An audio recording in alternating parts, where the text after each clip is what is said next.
Hello दोस्तों, आज हम पढ़ेंगे बाल विवाह प्रतिषेध अधिनियम 2006। इससे पहले जो एक्ट था बाल विवाह को रोकने के लिए वो था बाल विवाह अवरोध अधिनियम 1929, जिसे शारदा एक्ट के नाम से भी जाना जाता था। लेकिन उसके जो उपबंध है वो बाल विवाह को रोकने में विफल रहे, तो उसके स्थान पर संसद द्वारा यह अधिनियम लाया गया, बाल विवाह प्रतिषेध अधिनियम 2006, जिसका क्रमांक है 6, एक्ट नंबर है 6। इसे राष्ट्रपति की अनुमति मिली, यह अधिनियमित किया गया या पारित किया गया है 10 जनवरी 2007 को, और इसे केंद्रीय सरकार द्वारा लागू किया गया है या प्रवर्तित किया गया है 1 नवंबर 2007 को। इसका उद्देश्य क्या है कि बाल विवाह को रोकने के लिए इस अधिनियम को बनाया गया है। सेक्शन 1 है इसका विस्तार, इसका संक्षिप्त नाम, इसका विस्तार और इसका प्रारंभ। तो इसका संक्षिप्त नाम क्या है? बाल विवाह प्रतिषेध अधिनियम 2006। इसका विस्तार कहाँ है? इसका विस्तार संपूर्ण भारत पर है, लेकिन ये भारत के जो नागरिक है, अगर भारत के बाहर है उन पर भी ये लागू होगा। ऐसा नहीं कि भारत के नागरिक बाहर जाके, विदेश में जाके, अमेरिका जाके बाल विवाह कर ले, लेकिन ये एक्ट वहाँ पर भी उन पे भारत के नागरिकों पर लागू होगा। परंतु कहाँ लागू नहीं होगा? जो संघ राज्य क्षेत्र है पांडुचेरी, उनके रेना साओ है, उन पे लागू नहीं होगा, क्योंकि रेना साओ में अभी फ्रांसीसी कानून जो है उनको मान्यता देते हैं वो, तो वहाँ पे उनकी उम्र है, लड़का हो या लड़की हो, 18 ईयर है, दोनों की सेम एज है। 18 ईयर में लड़का या लड़की दोनों की शादी वैलिड है उस एक्ट के अनुसार। तो ये वहाँ के जो रेना साऊ है वो फ्रांसीसी कानून को मानते हैं अभी विवाह के संबंध में, तो ये वहाँ पे लागू नहीं होगा। सेक्शन 2 जिसमें डेफिनेशन दी गई है, 2A में बालक की डेफिनेशन चाइल्ड किया होगा। तो 2A में चाइल्ड वो होगा यदि वो लड़का है तो 21 वर्ष से कम आयु का, और लड़की है वो तो 18 वर्ष से कम आयु की होना चाहिए, तो वो बालक होगा। अभी जो अमेंडमेंट होने वाला है वो यहीं पर होने वाला है, जो दिसंबर में 2021 के दिसंबर में अभी वो संसद में पेश किया गया है, लेकिन अभी वो उसको संसद ने पारित नहीं किया है, राष्ट्रपति की अनुमति नहीं मिली है। अब जो अमेंडमेंट होगा वो बालिका की उम्र है 18 से बढ़ाकर 21 कर दी गई है, वो अमेंडमेंट यहाँ पे होगा, लेकिन अभी पास नहीं हुआ है। बी में डेफिनेशन दी गई है 2B में बाल विवाह। तो बाल विवाह से क्या तात्पर्य है कि दोनों पक्षकारों में से कोई एक बालक है, वो बाल विवाह होगा। 2C में है बंधन में आने वाले पक्षकार। बंधन में आने वाले पक्षकार वो होंगे जिसका विवाह किया जा रहा है या होने वाला है, बंधन में आने वाले पक्षकार होंगे। 2D में बाल विवाह प्रतिषेध अधिकारी। बाल विवाह प्रतिषेध अधिकारी से अभिप्रेत है जो 16 सेक्शन 16 की सब क्लॉज 1 में नियुक्त किया गया अधिकारी। 2E में है जिला न्यायालय। जिला न्यायालय से तात्पर्य है कुटुंब न्यायालय, और जहां कुटुंब न्यायालय नहीं है वहां प्रधान सिविल न्यायालय या ऐसा कोई न्यायालय जिसे राज्य सरकार इस संबंध में अधिकारिता प्रदान करती है, वो न्यायालय जिला न्यायालय होगा। F में है अवयस्क। अवयस्क से तात्पर्य है जिसने वयस्कता अधिनियम 1875 में वयस्कता प्राप्त नहीं की है, वो अवयस्क होगा। वहां पे 1875 में एज है 18 वर्ष से कम आयु का व्यक्ति अवयस्क होगा। यहाँ पे 2 डेफिनेशन याद करना जरूरी है। यहाँ पे 2A में बालक की डेफिनेशन है, जिसमें यदि बालक लड़का है तो 21 वर्ष से कम आयु का, और लड़की है तो 18 वर्ष से कम आयु की, वो बालक होगी। और 2F में अवयस्क को परिभाषित किया गया है। अवयस्क को परिभाषित उसमें बताया गया है कि भारतीय वयस्कता अधिनियम 1875 में जो अवयस्क है, और 1875 के अधिनियम में बताया गया है कि उसकी उम्र अगर 18 वर्ष से कम है तो वह अवयस्क होगा। ये 2 बातें आपको याद रखनी है, क्योंकि 3 एज हो गई यहाँ, 21 ईयर से कम, 18 ईयर से कम और 18 वर्ष से कम। सेक्शन 3 बाल विवाह के बंधन में आने वाले पक्षकारों को जो बालक के विकल्प पर शून्य करनी होगा। शून्यकर्णी और शून्य, इसमें दो वर्ड इस उपबंध में, इस अधिनियम में दो वर्ड यूज किए गए हैं, शून्यकर्णी और शून्य। शून्यकर्णी वो विवाह होता है जिसमें अधिकार और दायित्व उत्पन्न होते हैं यदि वो बालक, जो बालक है, अगर वो चाहे तो ऐसा विवाह को या तो शून्य करवा ले या वैध करवा ले उसको, उसके बाद ही वो दूसरी शादी कर सकती है। उस विवाह को शून्य कराने के बाद, न्यायालय से डिग्री प्राप्त करने के बाद, शून्य होने की, उसके बाद ही वो विवाह कर सकती है। अब शून्य विवाह क्या होता है? जिसमें कोई अधिकार दायित्व उत्पन्न नहीं होते। जो शून्य विवाह होता है उसमें कोई अधिकार, कोई दायित्व दोनों पक्षकारों को उत्पन्न नहीं होते हैं, और ऐसे विवाह को न्यायालय से शून्य कराने की डिग्री प्राप्त करना आवश्यक नहीं है, और विवाह हुआ है उसका शून्य तो वो दूसरी शादी कर सकती है। यह शून्य और शून्यकर्णिता में अंतर है। शून्यकर्णिता क्या होगी कि जिसमें बालक के विकल्प पर, बालक का विकल्प है कि उस विवाह को या तो वो वैध करवा ले या शून्य करवा ले। शून्य करवाने के बाद, उस विवाह को शून्य करवाने के बाद ही वो दूसरी शादी कर सकती है। लेकिन शून्य विवाह क्या होता है? कोई अधिकार दायित्व उस विवाह से, अगर शून्य विवाह कर लिया है तो कोई अधिकार दायित्व उत्पन्न नहीं होते हैं उस विवाह से। उसको न्यायालय में ऐसा शून्य कराने की डिग्री प्राप्त करना आवश्यक नहीं है, वो किसी और से शादी कर सकती है। यह है शून्यकर्णी और शून्यकर्णिता में अंतर। तो सेक्शन 3 यही बोलती है कि 3 का सब क्लोज 1 कि बाल विवाह हुआ है तो जिसका बाल विवाह है उसके बालक के विकल्प पर शून्य करनी है, परंतु है कि बालक लेकिन शून्य करने के लिए, उसको शून्य करने के लिए, अकृत करने के लिए ऐसा विवाह जिला न्यायालय में फाइल करेगा, परिवाद अर्जी दाखिल करेगा जिला न्यायालय में। जिला न्यायालय कौन होगा? डेफिनेशन में हम पढ़ चुके हैं, कुटुंब न्यायालय, या कुटुंब न्यायालय नहीं है तो प्रधान नगर सिविल न्यायालय, वो न्यायालय होगा। वहां पे अर्जी दाखिल कर देगा शून्य करने के लिए, अकृत करने के लिए। सब क्लोज 2 है कि यदि वो अवयस्क है बालक तो उसका संरक्षण जो गार्जियन है या वाद मित्र या बाल विवाह प्रतिषेध अधिकारी है अर्जी फाइल कर सकते हैं। सब क्लोज 3 बोलता है कि अर्जी कब तक फाइल नहीं कर सकता वो? उसके वयस्क होने के 2 वर्ष के पश्चात ही वो ऐसे विवाह को शून्य करने के लिए जिला न्यायालय में अर्जी फाइल कर सकता है, उससे पहले नहीं कर सकता। जिला न्यायालय जब डिग्री पारित कर रही होती है तो फिर वो ये भी आदेश देगी एक पक्षकार को, दूसरे पक्षकार को, कि जब तुमने धन लिया है, कोई मूल्यवान प्रतिभूति ली है, कोई संपत्ति ली है, कोई आभूषण लिया है, वो भी लौटाए। यदि लौटाना संभव नहीं है तो उसके स्थान पर आप धन दे, ये आदेश भी कर सकती है। सेक्शन 4 है जो बालक है उसके भरण पोषण के लिए और उसके निवास के लिए आदेश करना। सब क्लोज 1 में बताया गया है, सेक्शन 4 के सब क्लोज 1 में बताया गया है कि जब जिला न्यायालय धारा 3 के अंतर्गत अकृत या शून्य की डिग्री पारित कर रही है तो वो ये भी आदेश दे सकेगी,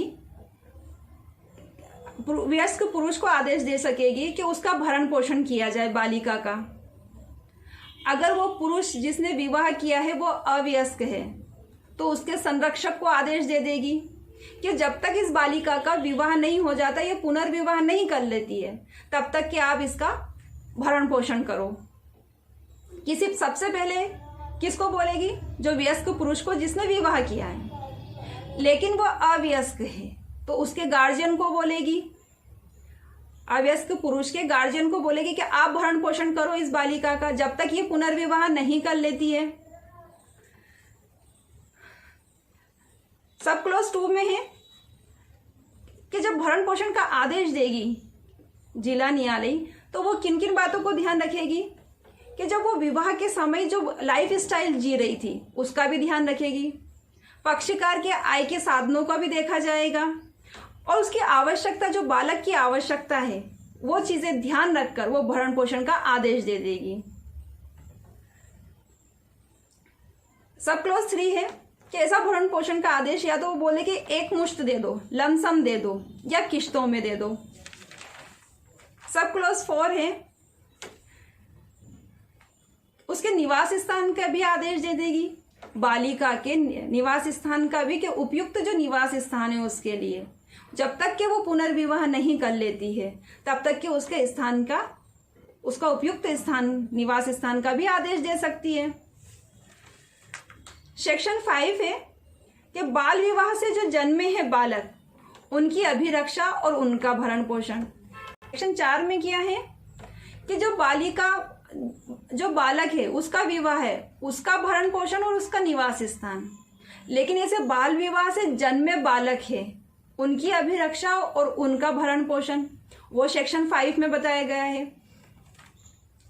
जिला न्यायालय क्या करती है कि उसके पास अगर अर्जी आती है अकृत या शून्य होने के लिए 3 के अंतर्गत, तो वो जो जन्मे बालक है, बाल विवाह से जो जन्मे बालक है उसकी अभिरक्षा के लिए आदेश दे देगी, और जो भी समुचित आदेश हो, जो बालक के सर्वोत्तम हित में हो, वो आदेश उस व्यक्ति के पास, किसी भी पक्षकार, या तो बालिका के पेरेंट्स या बालिका के पास या बालक के पास या उसके पेरेंट्स के पास रखने का, उसको रखने का आदेश दे देगी।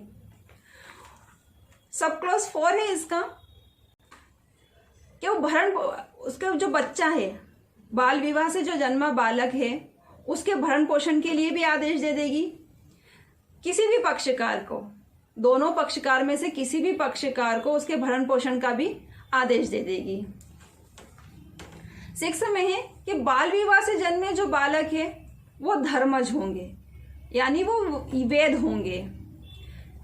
जब वो बाल विवाह को शून्य कर दिया है और उससे जब शून्य करने की उन्होंने डिग्री दे दी है, उससे पहले उस बच्चे का जन्म हुआ है या वो गर्भ में है या वो अधिनियम पारित होने से पहले उसका जन्म हुआ है या अधिनियम पारित होने के पश्चात हुआ है, तो भी वो बाल विवाह से जन्मा जो बालक है वो वैध होगा, वो धर्मज होगा।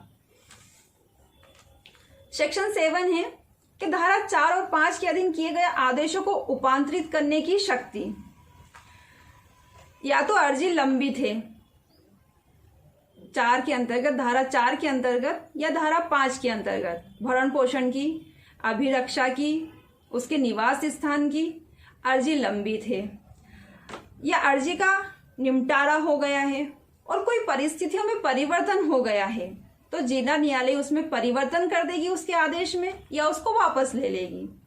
जैसे कि उसने शादी कर ली है, पुनर्विवाह कर लिया है, तो जो भरण पोषण का आदेश दिया था या निवास का आदेश दे दिया था वो वापस ले लेगी या उसमें परिवर्तन कर देगी। ये सेक्शन 7 में।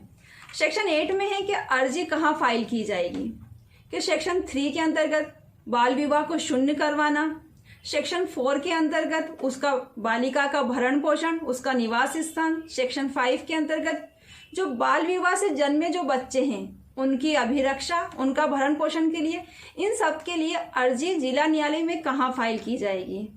तो या तो प्रतिवादी रहता है वहाँ पे या बालक रहता है वहाँ पे, या इन दोनों ने अंतिम बार निवास किया है वहाँ पर भी दाखिल की जा सकती है, और या अर्जी दाखिल करने के समय निवास किया है वहाँ पे भी जिला न्यायालय में दाखिल की जा सकती है, या जहाँ बाल विवाह हुआ है कहीं पर भी वो अर्जी फाइल कर सकती है जिला न्यायालय में। कहाँ पे, या तो वो प्रतिवादी रहता है वहाँ पर या जहाँ बालक रहता है वहाँ पर कर सकती है, या दोनों ने अंतिम बार जहाँ निवास किया है वहाँ पर भी कैसे कर सकती है, या जहाँ जब अर्जी फाइल कर रही है वो जिस समय पर जहाँ पे वो निवास करती है वहाँ पर भी फाइल कर सकती है, या जहाँ विवाह हुआ है जिस स्थान पर वहाँ पर भी जाकर वो उस जिला न्यायालय में अपील अर्जी फाइल कर सकती है। सेक्शन 9, बाल विवाह करने वाले वयस्क पुरुष के लिए दंड है। वयस्क पुरुष के लिए है, ध्यान रखिएगा। वयस्क कौन, 2F में, सेक्शन 2F में अपन डेफिनेशन पढ़ चुके हैं कि वयस्कता अधिनियम 1875 के अंतर्गत वो वयस्क हो तो वह वयस्क होगा, मतलब 18 ईयर से ऊपर। जो कोई 18 वर्ष से अधिक आयु का कोई पुरुष बाल विवाह करेगा तो वो 2 वर्ष या 1 लाख रुपए के जुर्माना या दोनों से दंडित किया जाएगा। याद रखिएगा आप इसमें पूरा जो याद रखिएगा इसमें जो कारावास और जुर्माना है वो सेम है पूरी सेक्शन में। 2 वर्ष 1 लाख, 2 वर्ष 1 लाख, ये पूरा पनिशमेंट एक ही है इसमें। सेक्शन 10 है बाल विवाह का अनुष्ठापन करने के लिए दंड। जो बाल विवाह को संपन्न कराएगा, आयोजन करेगा, संचालित करेगा, निर्दिष्ट करेगा या दुष्प्रेरित करेगा वो कारावास से दंडित होगा। कठोर कारावास से 2 वर्ष हो सके, 2 वर्ष और 1 लाख रुपए जुर्माना से दंडित किया जाएगा। सेक्शन 9 में है 2 वर्ष या 1 लाख रुपए, कठोर कारावास 2 वर्ष या 1 लाख रुपए। 10 में है कि जो बाल विवाह का आयोजन करेगा, संचालन करेगा, निर्दिष्ट करेगा, दुष्प्रेरित करेगा तो वो कठोर कारावास जो 2 वर्ष हो सके, 2 वर्ष और 1 लाख रुपए और आ जाएगा यहाँ पे, और 1 लाख रुपए जुर्माने से दंडित किया जाएगा। सेक्शन 10 है बाल विवाह का संवर्धन करने या उसे अनुज्ञात करने के लिए दंड। जो कोई भी व्यक्ति बाल विवाह का बढ़ावा देता है, प्रोत्साहन देता है, संरक्षण देता है, चाहे वो माता पिता हो या गार्जियन हो या किसी एनजीओ का सदस्य है, उसको बाल विवाह को प्रोत्साहन करता है, उसको संरक्षण देता है, बढ़ावा देता है, और या फिर वो वहाँ पे खड़े हैं, एनजीओ के सदस्य वहाँ पे खड़े हैं, उनका कर्तव्य कि वो रोके, लेकिन वो उपेक्षा करते हैं बाल विवाह को रोकने के लिए, तो वो भी दंडित किए जाएंगे। वो 2 वर्ष और 1 लाख रुपए जुर्माने से दंडित किए जाएंगे। परंतु स्त्री को कारावास से दंडित नहीं किया जाएगा, केवल जुर्माने से दंडित किया जाएगा, कारावास से स्त्री को दंडित नहीं किया जाएगा। सेक्शन 12 है कतिपय परिस्थितियों में अवयस्क बालक के विवाह का शून्य होना। अब ये इस कंडीशन में बालक का विवाह शून्य ही होगा, अकृत या शून्य, कोई दायित्व अधिकार उत्पन्न नहीं होते हैं। किस किस कंडीशन में? कि कोई बालक अवयस्क है और विवाह के प्रयोजन के लिए, अवयस्क है और विवाह के प्रयोजन के लिए विधिपूर्व संरक्षक की देखरेख से बाहर ले जाते हैं या फुसला कर ले जाते हैं या बलपूर्वक एक स्थान से दूसरे स्थान पर जाने के लिए बाध्य करते हैं या किन्हीं प्रवंचनापूर्ण साधनों द्वारा उत्प्रेरित करते हैं या उसका विवाह के प्रयोजन के लिए अवयस्क का विक्रय करते हैं, और यदि वह अवयस्क विवाहित है तो भी उसका विक्रय करते हैं या दुर्व्यापार करते हैं या अनैतिक प्रयोजन के लिए उसका विक्रय करते हैं, उसका उपयोग करते हैं, तो ऐसा विवाह अकृत होगा और शून्य होगा। ये सेक्शन 12 में बताया गया है। सेक्शन 13 बाल विवाह को प्रतिषेध करने वाला व्यादेश जारी करने की न्यायालय की शक्ति। बाल विवाह को रोकने के लिए न्यायालय व्यादेश जारी करेगी, आदेश जारी करेगी। तो पहला तो कौन आदेश जारी करेगा बाल विवाह को रोकने के लिए? महानगर मजिस्ट्रेट या प्रथम वर्ग मजिस्ट्रेट। और कैसे करेगी? किसके परिवाद पे, किसके आवेदन पे करेगी? तो वो स्वयंप्रेरणा से भी संज्ञान ले सकती है।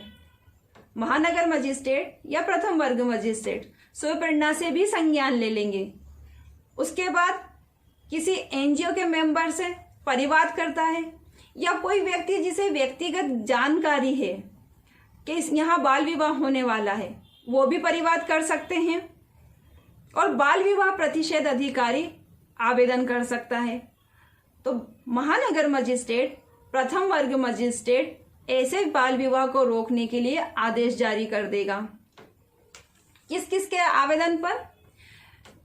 महानगर मजिस्ट्रेट, प्रथम वर्ग मजिस्ट्रेट स्वयंप्रेरणा से भी ले लेंगे संज्ञान, या बाल विवाह प्रतिषेध अधिकारी आवेदन करे, या कोई एनजीओ का सदस्य परिवाद करे, या कोई भी ऐसा सदस्य जिसे बाल विवाह होने की जानकारी है, विश्वास है, वो परिवाद कर दे महानगर मजिस्ट्रेट के पास या प्रथम वर्ग मजिस्ट्रेट के पास, तो वो ऐसे बाल विवाह को रोकने के लिए आदेश जारी कर देंगे।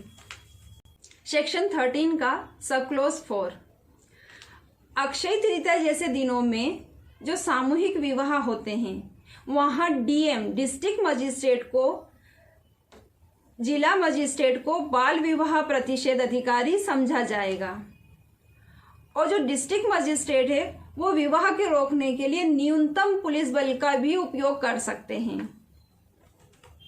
अब जब यह आदेश दिया जाता है, व्यादेश दिया जाता है बाल विवाह को रोकने का मजिस्ट्रेट द्वारा, तो जब तक कि नहीं दी जाएगा जब तक कि पक्षकार को सुनवाई का अवसर नहीं दे दिया हो या सूचना नहीं दे दी हो। लेकिन मजिस्ट्रेट को लगता है, महानगर मजिस्ट्रेट या प्रथम मजिस्ट्रेट को, कि सूचना देना आवश्यक नहीं है, तो वह एक पक्षी भी आदेश जारी कर देगी बाल विवाह को रोकने के लिए। 10 इंपॉर्टेंट है इसका सब क्लॉज 10 कि व्यादेश जारी करने के बाद अगर कोई बाल विवाह कर लेता है तो ऐसे विवाह जो करवाता है और जो करता है उसके लिए पनिशमेंट दिया गया है कि वो किसी भी भांति के कारावास से 2 वर्ष तक की हो सकेगी या 1 लाख रुपए तक के जुर्माने से या दोनों से दंडित किया जाएगा। परंतु इसमें भी बताया गया है कि स्त्री को कारावास से दंडित नहीं किया जाएगा। सेक्शन 11 में भी और सेक्शन 13 में भी, इन दोनों सेक्शन में स्त्री को कारावास से दंडित नहीं किया जाएगा, केवल जुर्माने से दंडित किया जाएगा। सेक्शन 14 कि जो व्यादेश के उल्लंघन में अगर विवाह किया है तो ऐसा विवाह प्रारंभ से ही शून्य होगा, यह सेक्शन 14 बोलता है।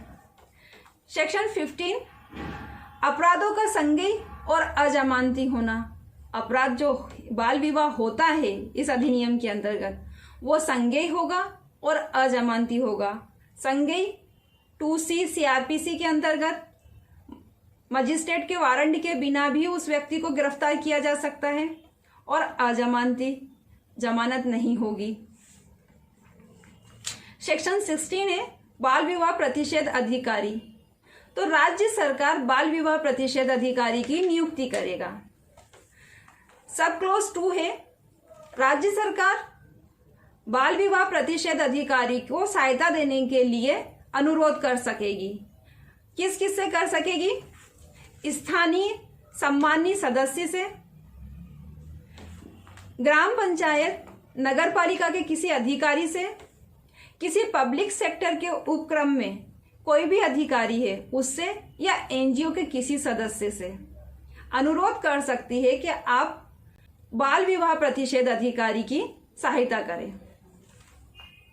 सब क्लॉज 3 में बाल विवाह अधिकारी के कर्तव्य बताए गए हैं। तो क्या कर्तव्य होंगे? यही कर्तव्य होंगे जब उसको नियुक्त किया गया है तो बाल विवाह को रोके, जहां बाल विवाह हो रहा है वहां उसको रोके, और जो पक्षकार बाल विवाह कर रहे हैं उनकी काउंसलिंग करे, उनको सलाह दे, उनको जागरूकता पैदा करे कि बाल विवाह से होने वाले क्या क्या नुकसान हैं। जो अभियोजन के संबंध में है साक्ष्य एकत्रित करें, और बाल विवाह क्यों हो रहे हैं, कितने हो रहे हैं, ये आंकड़े एकत्रित करके राज्य सरकार को प्रेषित करें। ये कर्तव्य है। सब क्लॉज 4 है इसका कि राज्य सरकार बाल विवाह प्रतिषेध अधिकारी को पुलिस अधिकारी की शक्ति भी प्रदान कर सकती है। सेक्शन 17 बाल विवाह प्रतिषेध अधिकारी लोक सेवक होगा। जो आईपीसी के सेक्शन 21 में है वहां बताया गया है, वहां लिस्ट दी गई है कौन कौन लोक सेवक होगा। तो जो बाल विवाह प्रतिषेध अधिकारी है वहां पे भी लोक सेवक होगा। सेक्शन 18 अगर बाल विवाह प्राधिकारी सद्भाव पूर्वक कोई कार्यवाही कर रहा है तो उसके विरुद्ध ना कोई कार्यवाही ना अभियोजन चलाया जाएगा। सेक्शन 19 में है स्टेट गवर्नमेंट की नियम बनाने की शक्ति। इस अधिनियम से संबंधित जो भी नियम बनाएगी वो स्टेट गवर्नमेंट बनाएगी। सेक्शन 20 संशोधन हिंदू विवाह अधिनियम 1955 की सेक्शन 18 के खंड ए में संशोधन किया गया है इस अधिनियम के द्वारा। सेक्शन 21 निरसन और व्यावर्ती बाल विवाह अवरोध अधिनियम 1921 को रिपील्ड कर दिया गया है और निरसित कर दिया गया है, जिसको शारदा एक्ट के नाम से भी जाना जाता था। ठीक है फ्रेंड्स, जल्दी से जल्दी शेयर कर दीजिए, लाइक कर दीजिए, सब्सक्राइब कर दीजिए। मिलते हैं अगले वीडियो में। Thank you.